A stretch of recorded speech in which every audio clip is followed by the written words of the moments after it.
कई सारी एजेंसियां हैं, कुछ मल्टीनेशनल एजेंसियां हैं, बोइंग की भी एजेंसी होगी, अमेरिका की भी एक एजेंसी आ रही है, चूंकि बोइंग वहीं की कंपनी है। तो बहुत सारी बातें हैं, कुछ तो प्रिलिमिनरी रिपोर्ट आ जाए, कुछ तो डीवीआर से पता चले कि कॉकपिट में क्या हुआ था, ब्लैक बॉक्स मिल जाए। क्यों सिर्फ कुछ सेकंड्स के अंदर ये दोनों इंजन के फेल होने की स्थिति आई और प्लेन सीधे आकर क्रैश कर गया। लेकिन नहीं साहब, पता नहीं करना है हमको तो विपक्ष है, इसलिए हमारा पहली जिम्मेदारी है अपनी पॉलिटिक्स साधना, सवाल पूछने के अधिकार के नाम पर। नहीं देखिए, इसे पॉलिटिक्स की बात ही नहीं है, ये rarest of the rare cases हुआ है। टेक्निकली आप किसी भी एयरफोर्स के पायलट से पूछ सकते हैं या डिफेंस एक्सपर्ट जिसको नॉलेज है एयरक्राफ्ट का, उससे पूछ सकते हैं। ये रेयरेस्ट ऑफ रेयर केस है जब दो इंजन साइमल्टेनियसली एक साथ एक टाइम पे फेल हुए, नंबर 1। नंबर 2, ये रेयरेस्ट ऑफ रेयर इसलिए भी है कि ये गया और बहुत ही एक संवेदनशील बिल्डिंग जिसमें इतने सारे मेडिकोस, डॉक्टर्स वगैरह मौजूद थे, उसके अंदर जो है ये क्रैश किया। तो ये दो कारणों से ये जो क्रैश है ये थोड़ा डिफरेंट नेचर का है, इसलिए ये संदेह की स्थिति पैदा करता है। इसमें कोई पॉलिटिक्स नहीं है, हमें खुद पता करना चाहिए। हमारा देश है, उसमें एक पूर्व मुख्यमंत्री भी थे, कोई साजिश की बात तो कहीं नहीं है। अभी हम लोगों ने हमला किया पाकिस्तान पे, हमने इतने टारगेट्स उनके तोड़े, एक सीज फायर हुआ, हमारा एक अपर हैंड रहा, हमारी सेना ने ब्रेवरी दिखाई, कहीं किसी तरह का रिटेलिएशन उनकी तरफ से तो नहीं है, कोई सैबोटेज तो नहीं है। तो ये चीजें देश के लिए हैं, इसमें कोई बीजेपी वर्सेस कांग्रेस नहीं है। तो इसको अगर हम एक प्रश्न उठाते हैं या कहते हैं कि भाई तहकीकात इस एंगल से भी की जाए, इसको वेलकम करना चाहिए। इसमें क्या हो गया, अगर भाई कुछ नहीं निकलेगा तो भी ठीक है, और अगर कुछ निकलेगा तो देश चलेगा। विवेक श्रीवास्तव जी, ये तहकीकात की बात हो रही है जी। मतलब विजय रूपाणी के नाम पर श्रद्धांजलि के शब्द नहीं, क्या तो हमने 300 लोगों के नाम देखिए हमारे मुल्क में विजय रूपाणी के नाम पर मुंह पलट के चल देंगे? ये देखिए, हमारे देश का कल्चर नहीं है। मैं लेफ्ट से हूं, मैं आपको बता देता हूं, इसी शहर में, दिल्ली शहर में हमारे कॉर्पोरेटर जो 25 साल तक रहे एमएलए के बराबरी के, उस वक्त उनका निधन हुआ। बीजेपी के मुख्यमंत्री थे मदन लाल खुराना, वो आए, सभी लोग आए। इस मुल्क में अभी वो कल्चर नहीं है, एक दूसरे के शादी ब्याह में जाना, दुख सुख में सम्मिलित होना। ये भारत का कल्चर था, है और रहेगा।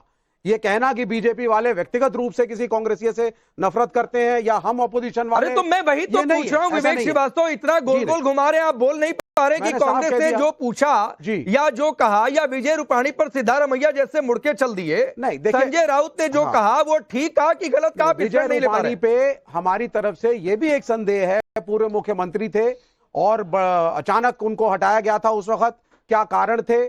कहीं कोई सैबोटेज की बात तो नहीं है, कोई दुश्मनी तो नहीं थी राजनीतिक? क्या है ये? तो ये अब ये अगर हम इशू रेज क्या है करेंगे ये? तो आप बोलेंगे नीलू रंजन जी हंस रहे हैं, मजाक उड़ा रहे हैं आप देश के सामने अपना। मजाक उड़ाए वो नीलू रंजन जी, विवेक श्रीवास्तव कहां इस चर्चा को लेकर जाना चाहते हैं? Why not?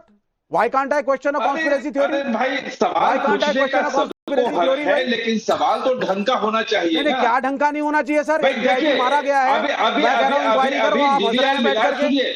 Vivek ji, DVR मिला है, उसके डाटा का एनालिसिस, अगर उसमें लगेगा, अगर लगेगा कि कोई साजिश है तो हम भी मांग करें कि जांच होनी चाहिए। बिल्कुल, हम आपके साथ हैं। हाँ, तो हम भी आपके साथ हैं।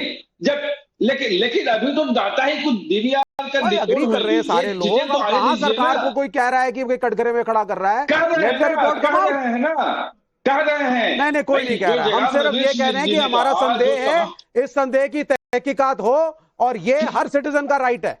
अरे बिल्कुल, मैं भी वही कह रहा हूं। रूपाणी मेरे ही देश के, मेरे ही राज्य गुजरात के, हमारे देश का राज्य है, उसके पूर्व मुख्यमंत्री थे, उनका निधन हुआ है, कोई कॉन्स्पिरेसी तो नहीं थी। मैं भी आपके साथ हूं, मैं भी आपके साथ हूं, लेकिन जब तक कहीं कुछ लीड न मिले, कुछ संकेत न मिले कि साजिश हो सकती है, तो सीधे हम साजिश पे जंप नहीं कर सकते। नहीं, हम नहीं कर रहा, कोई नहीं कर रहा, जंप करने से नहीं होती, कोई नहीं कर रहा। सूर्या मैथिल विजय रूपाणी पर दो शब्द नहीं बोल पाए, हंसकर चलते बने, टालकर चलते बने सिद्धारमैया, उस पर इनकी जुबान बंद है। सवाल है कि बेंगलुरु भी तो आपने दिखाया था, उसको हाथ आप थोड़ी नहीं कह रहे थे। अरे 300 लोगों के लिए पूरी संवेदनाएं हैं। पहले तो आपको और पूरे देश को भारत माता की जय, वंदे मातरम, और मेरी तरफ से विनम्र श्रद्धांजलि जो लोग आज हमारे बीच में नहीं हैं। लेकिन राकेश भाई आप देखिए, मैं तो निशब्द हूं आज। मैं हैरान हूं कि आखिर इतनी संवेदनहीनता, इतना घटियापन, इतने घटिया स्तर राजनीति का आखिर कांग्रेस किस स्तर पे पहुंच गई है। अभी तक तो वहां डीएनए सैंपल्स भी पूरे नहीं हुए, अभी तक तो पहचान भी पूरी नहीं हुई कि कौन सा मेरा भाई किस शव के संग है, किस परिवार का कौन सा शव है। और या ये लोग इस प्रकार की चीजें कर रहे हैं। ये बेंगलुरु की घटना को डिफेंड कर रहे हैं। मैं किसी घटना को बराबरी नहीं करना चाहता, लेकिन मैं आपको बता दूं, बेंगलुरु की घटना सरकारी फेलियर था, क्योंकि बेंगलोर के अंदर खुद सरकार ने उस इवेंट को कॉल किया था। वहां पर खुद इनके उप मुख्यमंत्री आगे ट्रॉफी लेके कूद रहे थे, दौड़ लगा रहे थे, और वहां पर व्यवस्था फैलाई जा रही थी। और यहाँ पर एक हवाई जहाज हमारा किन कारणों से क्रैश हुआ है उसकी इन्वेस्टिगेशन चल रही है। वहां पर हम लोग जो मातम पसरा हुआ है पूरे देश में, हम उसको समेटने की कोशिश कर रहे हैं। और यहाँ ये बैठकर बेशर्मी से, सॉरी ये शब्द प्रयोग करना पड़ रहा है मुझको, असंवेदनहीनता की पराकाष्ठा कांग्रेस की तरफ से ये लोग प्रश्न उठा रहे हैं। माननीय गृह मंत्री जी ने कहा ना कि अरे भैया दुर्घटनाओं को रोका नहीं जा सकता, उनका प्रिकॉशनरी मेजरमेंट लिया जाता है। हर बात का तूल बनाते हैं आप लोग, तो हंस के चले जाते हैं। पूर्व मुख्यमंत्री विजय रूपाणी जी को श्रद्धांजलि देने के लिए 2 शब्द कांग्रेस के पास नहीं है। आप सोचिए किस स्तर पर पहुंच गई है कांग्रेस। इसलिए मैं आपको बताना चाहता हूं राकेश भाई, ये कांग्रेस के पतन की आखिरी ताबूत की आखिरी कीलो के रूप में गिना जाएगा। ठीक है, क्योंकि पूरा देश इनके कांग्रेस की फिक्र न करें। कांग्रेस संवेदनशील है और संवेदना व्यक्त करती है उन सभी लोगों के लिए। बट हमारे तो आज आप लोग इस प्रकार के ट्वीट नहीं कर रहे होते। आज आप इस प्रकार से पूरा देश गमगीन है, पूरा देश बंबई की मौतें अलग होंगी, मोदी बीच की मौतें अलग होंगी, हमारे और अपनी राजनीतिक रोटियां सेक रहे हैं। शर्म कीजिए, आप शर्म कीजिए। आपने बेंगलुरु में 60 से ज्यादा युवाओं को मरवा दिया अपनी राजनीति में। आप लोग श्रेय ले रहे थे आरसीबी के जीतने का, खुद ट्रॉफी लेके दौड़ रहे थे, और यहाँ पर एक दुर्घटना हुई, उस दुर्घटना पे आप प्रश्न उठा रहे हैं। नहीं ठीक, आप लोगों को एक मिनट में आता हूँ। अश्विनी भाई सुनिए, अश्विनी भाई सुनिए ना भाई, अश्विनी जी ये सुनिए, चिक चिल्लाट की बातचीत नहीं है, बहुत काउंटर की भी बातचीत नहीं है।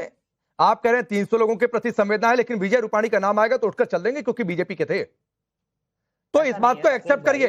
एक व्यक्ति विशेष के लिए आपको संवेदना क्यों चाहिए? नहीं, सबके लिए चाहिए, लेकिन व्यक्ति विशेष का नाम आएगा तो मुड़कर चल देंगे क्या? सबके लिए संवेदना है। अश्विनी जी आप नहीं, ऐसा नहीं होता है। 300 लोगों के लिए संवेदना जाहिर करिए, लेकिन विजय रूपाणी का नाम आ जाएगा तो मुंह मोड़कर चल देंगे, क्योंकि बीजेपी के नेता थे, बीजेपी का धर्म, क्योंकि बीजेपी के नेता रहते हुए गुजरात के मुख्यमंत्री बन गए थे। ठीक है सर, आप भी संवेदनशीलता अपनी दिखा रहे हैं, आपकी संवेदनशीलता भी बेनकाब हो रही है। अश्विनी भाई सिर्फ सिद्धारामैया मैया की नहीं। आता हूं सूर्या मैथिल, रुक जाइए।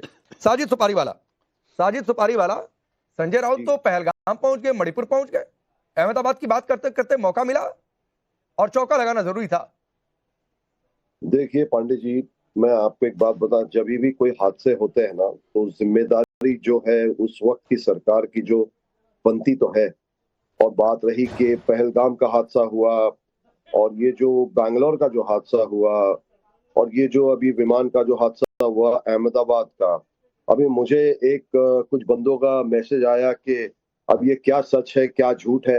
कहा कि एक शख्स ने टिप्पणी की कि इसको अहमदाबाद एयरपोर्ट क्यों कहा जा रहा है, अदानी एयरपोर्ट क्यों नहीं कहा जा रहा है। सवाल तो बहुत है, बात निकलेगी तो दूर तक जाएगी। बात ये हो रही है अभी मुद्दे की कि ये जो जितने भी लोग पीड़ित है, कितने लोगों को प्रॉब्लम आई है,